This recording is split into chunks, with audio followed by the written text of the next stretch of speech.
Javier Ruiz, tengo 10 años, soy de la Falla del Ingeniero Rafael Janini y voy al colegio Pureza de María Grau.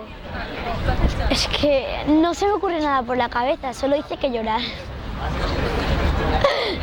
Cuando el lunes llegué, me dijeron todos ¡felicidades! Y yo así, madre mía.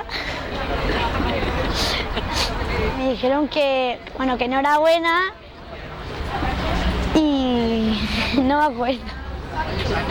A Fallera Mayor Infantil también me gustaría, porque es que a mí me gustan mucho las fallas, soy fallera desde que nací y me haría mucha ilusión. No diría nada porque no me lo creería.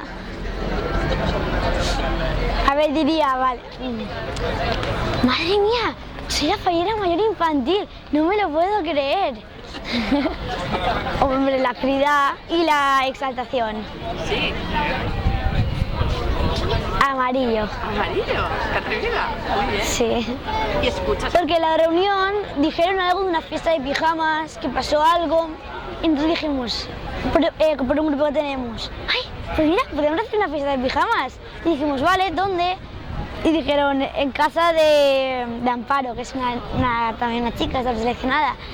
Y dijimos, pues vale, pues el viernes hacemos una fiesta de pijamas. Y eso, a mí me han dicho que vamos a ver una película, que luego por la noche yo y unos amigos y dos más vamos a ir de puntillas, despacio, y entraremos en la habitación y saltaremos en la cama de las otras para darle un susto.